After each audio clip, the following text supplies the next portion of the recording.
It was a slow, golden Sunday, the kind where the warmth seems to spread through the walls of the house like thick honey. I had just returned from my maternal grandmother's inn, where the days were long and the rules rigid. Grandma Edelmira was always saying that girls these days are lost because of men, but little did she know that her own daughter's world was about to quietly crumble, right in her own home. I wore only a white cotton slip, already frayed with age, and a short petticoat underneath simple things from when I was still a child, but which insisted on shaping my body now as a grown woman. The loose strands of my hair were caressed by the country breeze as I sat on the stone railing in the front garden, legs crossed with anything but innocent carelessness. Across the way, in the gravel courtyard, he stood, Conrad, my mother's husband, tall, dark, with shoulders marked by farm work.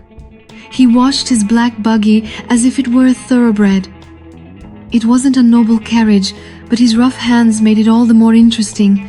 The sun dripped down his back like oil, and his half-open shirt seemed to be shouting something only I could hear.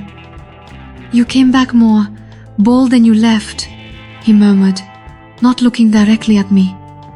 But I saw it. I saw the corner of his mouth curl, that dangerous half-smile that always hid more than it showed. "And you still think you're in charge, don't you?" I replied in my most defiant tone, the one I used when I was about to cross a line that should never be crossed. Conrad chuckled softly. He continued rubbing the leather of the carriage seat, but his eyes, I knew, were on my knees.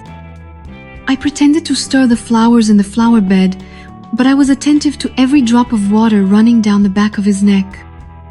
It was almost like watching a living painting, one of those hidden in private rooms, far from chaste eyes. Night came quickly. My mother, Lady Beatrice, retired early, claiming a slight headache. She ordered some herbal tea and disappeared into her room with the blinds drawn. I went down to the kitchen in a thin linen nightgown and a light shawl, not caring about looking decent. I'd slept like this since I was a little girl, but that night, perhaps, there was more intention behind the choice. When I opened the china cabinet to get a glass, I heard firm footsteps on the floor. It was him. "You shouldn't walk around the house like that, Isolde," he said, in that hoarse voice that always seemed on the verge of sin. "And you shouldn't call me that with that voice," I retorted, without turning around. He leaned against the door, arms crossed. He looked like a medieval warrior, awaiting orders he knew would be indecent. "Are you going to stare at me? Or would you like a glass of water too?" He came, his steps firm. He took the glass from my hand, and in that brief touch, cold on the glass, warm on my skin, I felt time tremble. A dense silence fell. My eyes roamed his neck, his arms, the contours of his mouth that always seemed ready to take something it shouldn't. "You've grown up too fast," he murmured. "It was you who took a while to notice." Conrad looked at the stairs, then at me. He ran a hand through his hair and gave one of those smiles that precede a bad decision. "Go to sleep before I forget who I am. You know very well who you are. You just pretend you still want to be that." I walked up the stairs like someone parading before an invisible audience. Heat crept up my spine, and desire, well, that was already taking up residence within me. I knew he was watching. I felt his gaze resting on me like an unbidden caress. The next morning, everything seemed the same, but nothing was. At breakfast, he didn't touch the toast, only the glass of juice, and I just smiled inside. The hunt had begun. Every time he passed behind me, I noticed the way his hand hesitated near my waist. His silence when my mother praised my composure was almost a muffled scream. On Wednesday, Lady Beatrice left for the neighboring village to visit her ailing aunt. 3 days away, 3 nights alone with me and him. As soon as the carriage turned the corner, the house seemed to breathe differently. The air grew denser, the light lower, the walls more complicit. "What do you plan to do today, Miss Isolde?" he asked, leaning against the doorframe. "Take a bath, and then let the day surprise me." He bit his lip. I went upstairs. And yes, I left the bathroom door just ajar. By mistake, number by choice, by instinct, because part of me no longer wanted to pretend. The hot water fell over me, and the steam filled the room like a curtain of secrets. Then, the door creaked. Slowly, he came in. "The cistern seems to be leaking again," he said with feigned casualness, wearing only his nightclothes. "And you came to fix it with your shirt open?" His laugh was deep. I didn't turn around. I knew he was watching me, and that knowledge was more exciting than any touch. "If I asked you to leave, would you leave?" "It depends on how you ask." I was silent, the heaviest of my life. Then I felt it. His warmth behind me, his breath against the back of my neck. "I waited for you to grow up. And now? Now, I don't wait anymore." His hands touched my skin as if they knew the path by heart. There was no poetry, there was desire, naked, hot, forbidden. The water no longer hid our sounds. The whole world seemed distant, irrelevant. When I turned, our bodies pressed together. No veils, no guilt, just sin dressed in the form of a man, and I accepted. We finished the bath without saying a word, but our bodies still burning. He went down to the kitchen, and I stayed there, wanting to repeat it all. That night, he put on an old vinyl record, some instrumental song, but no one heard the music. The tension between us was the only real melody. And then, did you also feel the heat rising in this chapter? Well, know that this was just the beginning. What comes next will leave many a maiden blushing and many a gentleman disconcerted, if you know what I mean. So give it a thumbs up, subscribe to the Fábrica de Historias channel, and activate the bell, because the next chapter, the next one, will make the ground tremble beneath your feet. Until then, my love. The living room sofa became a battlefield. Me on one side, him on the other, and between us, that silent dance of glances, of held breaths, of desires suppressed by a morality already in tatters. All it took was my leg brushing lightly against his for everything to collapse. Conrad didn't say a word. He just pulled me firmly, making my body fit into his lap as if that had always been my place. His eyes held the restrained fury of a man on the brink of an abyss. And I was the push. "This will change everything," he murmured, his forehead resting against mine. "It already has," I whispered before kissing him with the haste of someone who's waited too long. That night was feverish. The kisses tasted of anger, of pent-up desire. His hands roamed my body with a precision that seemed studied, and perhaps they were. Perhaps he, too, had spent nights imagining this. Together, we discovered a universe of hidden touches and hushed truths. And when I realized it, we were in my bed, with the door locked and the sheets serving as silent accomplices. I woke before the sun, my body still warm from sin. Conrad slept beside me, face down, with the serene expression of someone who had given himself over to the forbidden without regret.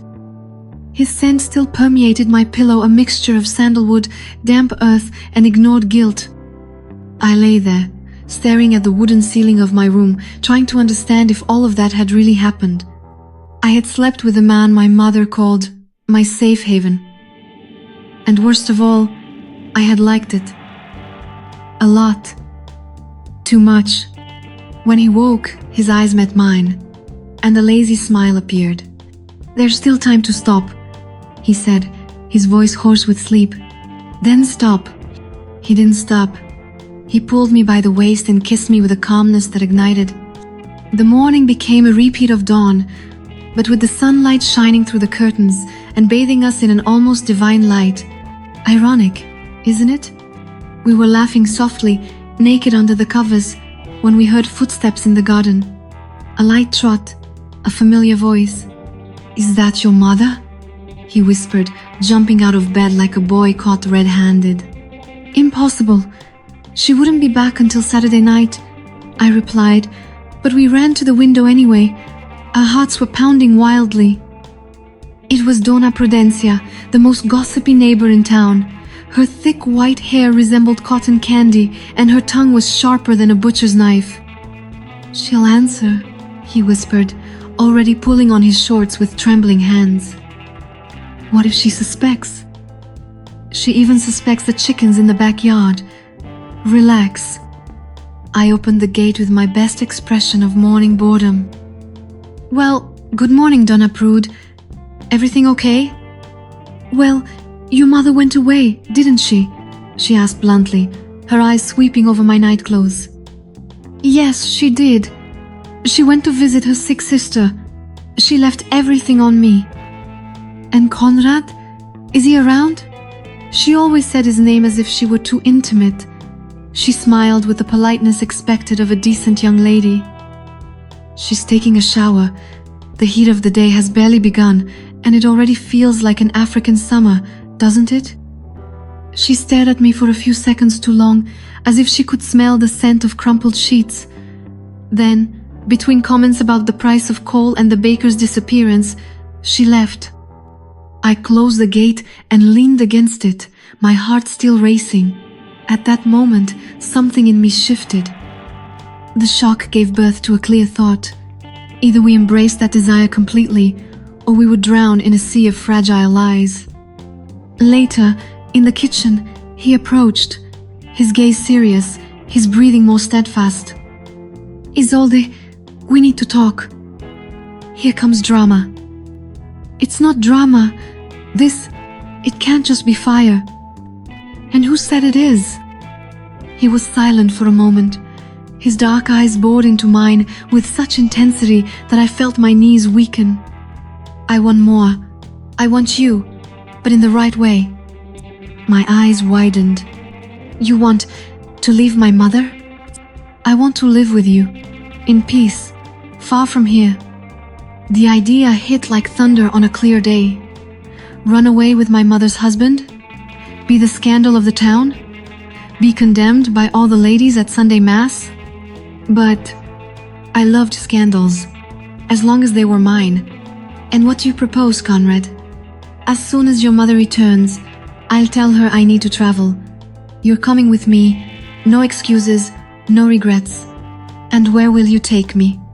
"To a place with a porch, a hammock in the shade, and coffee made on a wood-burning stove. A home of our own, where time won't judge us." I moved closer, resting my forehead against his chest. The sound of his heart betrayed that he was serious. "Convince me," I whispered. "I'll give you nights like the last, and even better mornings." Smirked. "Then get the carriage ready, driver. If you're going to run away, let it be without restraint." We slept together again that night, but this time with a plan, a secret even more intimate than our entwined bodies. But fate, as always, loves to peek behind the curtain. The next morning, just a few hours before my mother's return, we heard a knock on the door. "Hello? It's Aunt Arminda.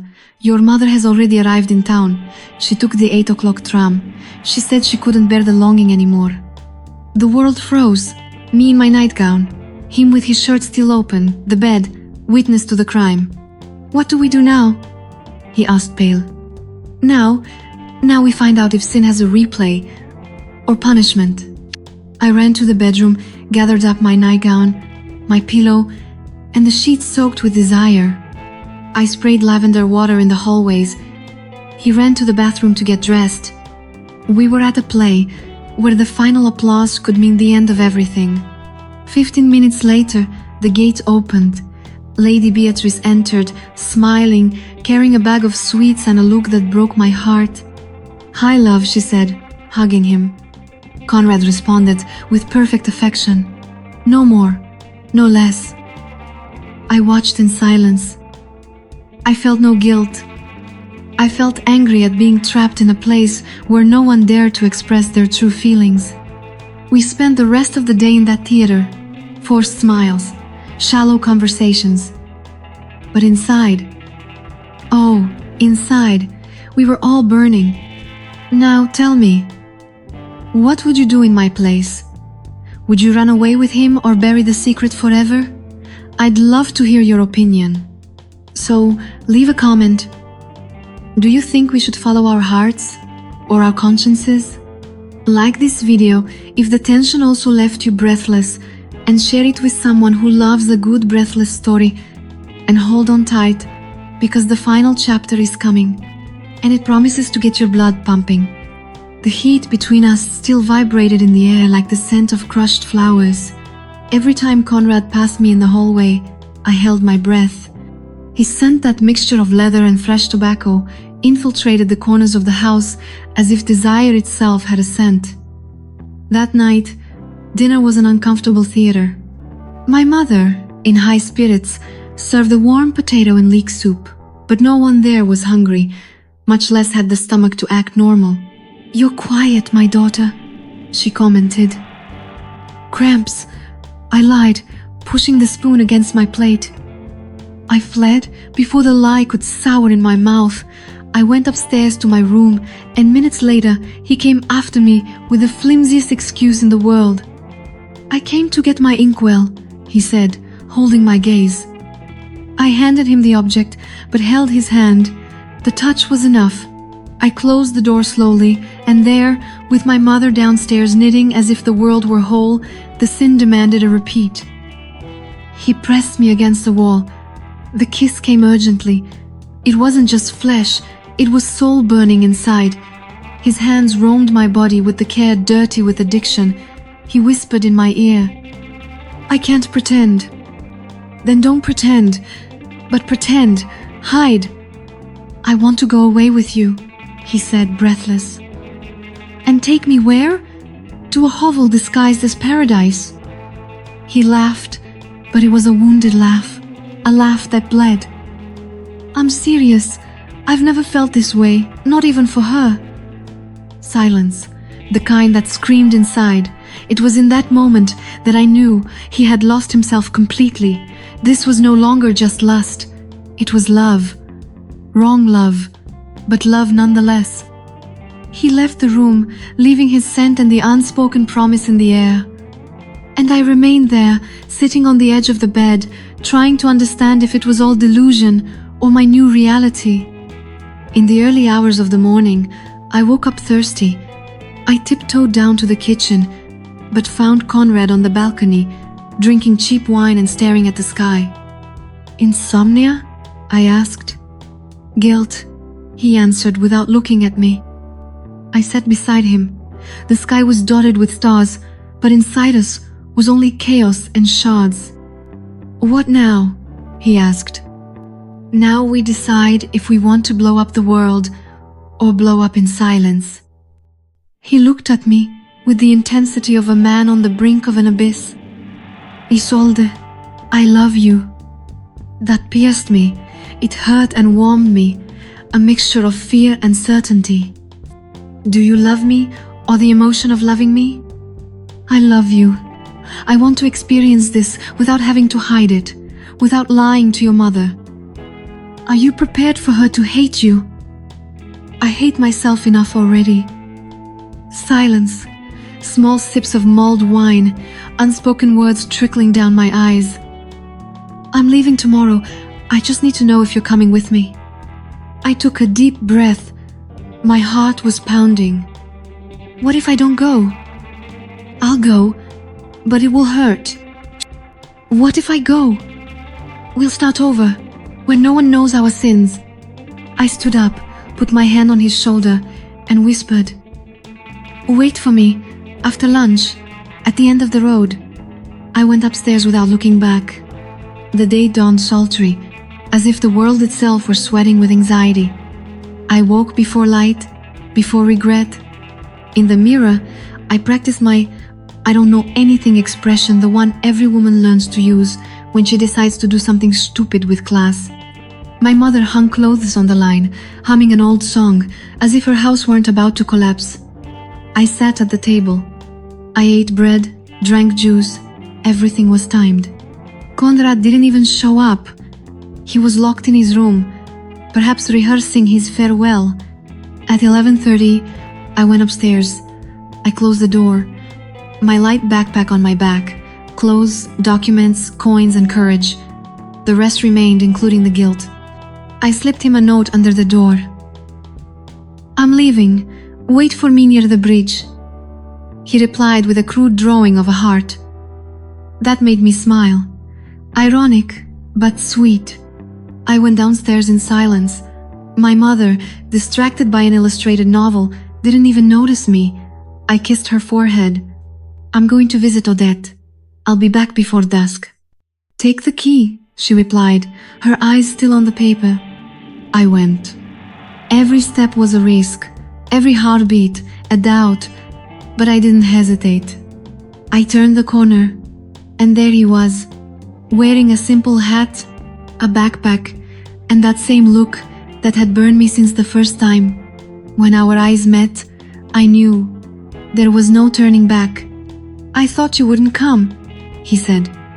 "I never stopped going where my body wanted to be." I held his hand. We went. No map, no destination, only desire and delirium. The first night was spent in a cheap inn room in a neighboring village. Rough sheets, a creaking wooden window, but none of that mattered. There, we made love with the freedom of the damned, without fear, without silence, without a lock. It was wild, it was sweet, it was everything we couldn't have, and finally we had. "Now you're mine," he murmured, biting the back of my neck. "Now I belong to the one who takes me to the end." In the following days, we moved cities. We assumed different names, like two characters in a forbidden romance. We feigned normality, but we were just two fugitives in love. But too much happiness calls for punishment. On a sultry afternoon, Conrad arrived in the room, his face pale. "The district police came looking for me. Your mother filed a complaint. They said I left with you, and they want to accuse me of kidnapping." I felt the ground disappear. My body froze. "What do you mean? I came of my own free will." "But you're her daughter, and I was her husband. They don't see love here, they only see scandal." That night, we didn't sleep. It was the first time I felt afraid of what we had done. Love, there, was no longer enough. The next morning, I made a decision. We went back, hand in hand, heart exposed, truth naked. My mother was sitting on the sofa, her eyes sunken like wells. When she saw us, she froze.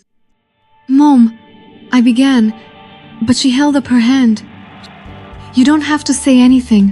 I just wish you had been honest before you made a fool of me." I tried. "You loved him, but what was left of me?" She didn't scream, and that hurt more than any slap. Conrad tried to speak, but she cut him off. "Go away, both of you, get out of my life." And we did, without a suitcase, without an apology, without forgiveness. Today, I live in a coastal village. I rent a room above a bakery. I sell hand-embroidered lace. He visits me, sometimes for a weekend, other times he disappears for weeks. We love each other, in our own way, between ruins and reunions.